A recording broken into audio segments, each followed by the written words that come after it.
سلام تعنا بلنا كملكم كنيكم كبرى تخطاتلتي SBS غنيا صبصبات ناي ساعه حيزنا قريبنا لنا فلما رأساتو خنقدم أبايتا زلو طلب سبعو حجز مستزوهب زلو زي متاتن مخانو حلافي بيرو تعنا تግራይ دكتور أمانوئيل هايله تزاريبوم تكالا سبعو رديت بوغنن كساو زمص عربي زكالن كباصحه تسفاكم زلون غليصن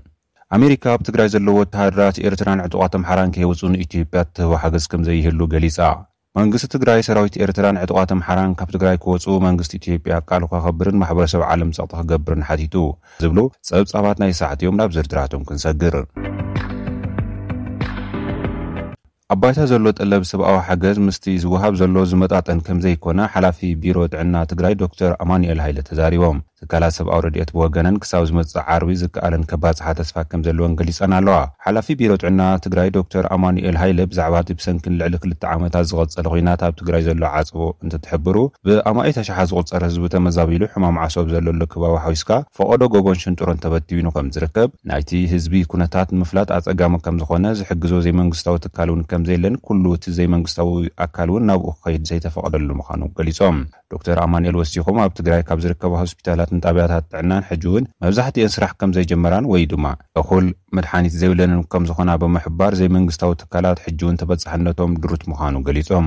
ኣብ ታኸልል ዘሎ ህዝቢ ኣዝዩ ህጹጽ መድሕን ህይወት ረድኤት ከም ዘድልዮውን ሓቢሮም ናይ ኩልት ሕሙማት ብጣዕሚ እዮም ዝሕዝኑ ኣብ ከቢድ ኩነታት እዮም ዝርከቡ ሞቱን የጋጥም ኣሎ ነዝኸውና ወትሕክምና ብደገ ዝነብሩ ተጋሩ ብዝገበሩ ሓገዝ ተገዚኡ ሰብ አዲስ አበባ ኣሎ ቀይሕ መስቀል ተቀቢሉ ከም ጸልና እንደለለና ክብሉን ገሊጾም ካብ ዓም መጋቢት ጀሚሩ ናይ ህፃናት ከታወት ብዘይ ምህላው ብዙሓት ቆልዑ ንሓደጋ ተቃሊዖም ከም ዘለዉ ዝገለጹ ቶም ዶክተር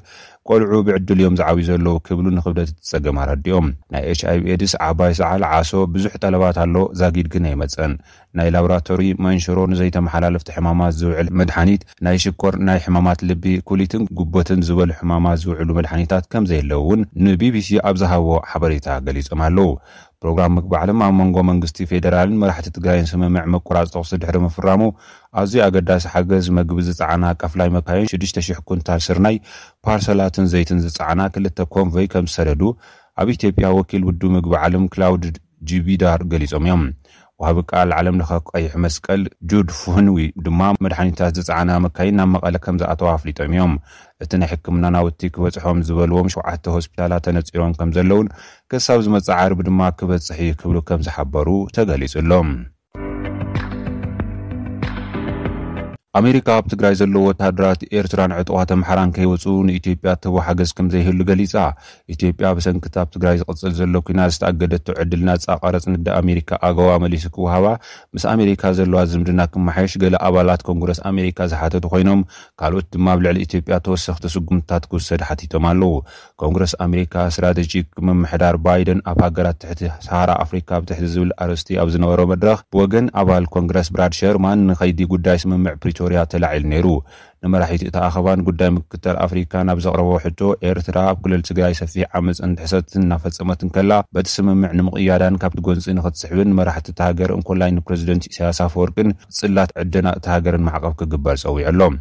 تابع الكونغرس بتماساس علينا زاد لقدم هونات انتزاي مالية إثيوبيا أنا وسمى مع جوا خيتملس كاب عالماويان تكالات كم بنك عالم لخد قال جنزب IMF فاينانس وحاجزات مهابدو كبلون حاتي تلون نزحتو ملس ذهبات حاجة جازيت حفت قدات أمريكا أو أفريقيا مولي في بوغنن أمريكا مس إثيوبيا زنبرا قطعون مدبات كتقصلون تداخوينا مجمريا فيدرالاو منقسنتي أبريتوريا استخدم وعلى سممع تكباراو نوتو كرقاقص ألو إلنا اللوع كلهم نايوص حيلتات كاب تግራይ ክወጹ ተባሂለው ስምምዕ ንዘተ ሰላም ፕሪቶሪያ ፈሪሙ ዘሎ ንሰራዊት ኤርትራውን ከም ዝምልከት ብምሕባር መሰረት ተስምምዕ ፌደራላዊ መንግስቲ ኢትዮጵያ ሰራዊት ኤርትራ ካብ ትግራይ ከውጽእ እንተዘይገይሩ ምስ መንግስቲ ዝነበረ ቁጥባዊ ምትሕጋዝ ናይ ልምዓት መደባትን ክቕጽል ከም ዘይኮነ ኣፍሊጠን መንግስት ትግራይ ሰራዊት ኤርትራ ካብ ትግራይ ክወጹ መንግስት ኢትዮጵያ ቃል ከኸብርን ማሕበረሰብ ዓለም ጻዕታ ከገብርን ሓቲቱ እዚ ከምዚ ልንከሎ መንግስት ትግራይ ነቲ ብ23 ጥቅምቲ 2015 ዓመተ ምህረት ግዝ ኣብ መንጎ መንግስት ትግራይን መንግስት ኢትዮጵያን ተጻብኦ ደው ናይ ምባል ዝተኸተመ ስምምዕ መንግስት ኤርትራ ሓደሽቲ ወታደራት ብምእታው የፍርሰሉ ክብል ብመግለጽ ሓቢሩ መንግስት ኤርትራ ተወሰኽቲ ወታደራት ናብ ትግራይ ብምእታው ኣብ ልዕሊ ህዝቢ ትግራይ ዘስካሕክሕ ግፍዕታት ይፈጽማሎ ደቂ ኣንስትዮ ይዕምጻሎ ሰላማውያን ሰባት ብግፍዒ ይጭፍጭፍሎ ሃብቲ ንብረት ሰራዊትን ህዝብን መንግስትን ትግራይ ብመካይና ጻዕነ ይወስዳሎ ወስዶ ዘይከኣለውን ይዕንወሎ የቃጽለናሎ ሓድግታት ትግራይውን ብስፍሓት ይዕኑን ይራሲናሎ ክብልዩ ኣብቲ ናይ ሕዚ መግለጺኡ መንግስት ትግራይ ከሲሱ ዘሎ መንግስት ኢትዮጵያ ዝፈረመ ስምምዕ ከኽብር ማሕበረሰብ ዓለም ብፍላይ ድማ ሕብረት ኣፍሪካ ውድ ሕብራት መንግስታትን ኣሜሪካን ሕብረት ኣውሮፓን ኣብ ልዕሊ መንግስቲ ኤርትራ ስጉምቲ ክወስድ ንጽውዕ ክብል ድማ መንግስት ትግራይ ኣብቲ ሕጂ ኣውጽኢዎ ዘሎ መግለጺ ሓቢሩ ነዚ መግለጽን ክስን ስዒቡ ብወገን መንግስቲ ኤርትራ ዝተዋሃበ መልሲ የለን ብወገን ኢትዮጵያውነት መግለጽ ዝተዋሃበ መልሲ እኳ እንተዘይሃለወ እቲ ዝተበጽሐ ስምምዕ ሰላም ተስፋ ከም ዝተገብረሉ ሚኒስትር ምክልኻል ናይቲ ሃገር ዶክተር አብርሃም በላይ ተዛሪቦም ስምምዕ ፕሪቶሪያ ንዝፈረሙ ኣካላት ስነ ስርዓት ሽልማት ኣብ ዝተዋሃበሉ መድረኽ መደረ ዘስምዑ እቶም ሚኒስትር ነዚ ሰላም ክዕንቅፉ ዝደልዩ ብደም ዝነግዱ ኣካላት ክነጠንቅቕ ንደሊ ክብሉ ተዛሪቦም ኣለዉ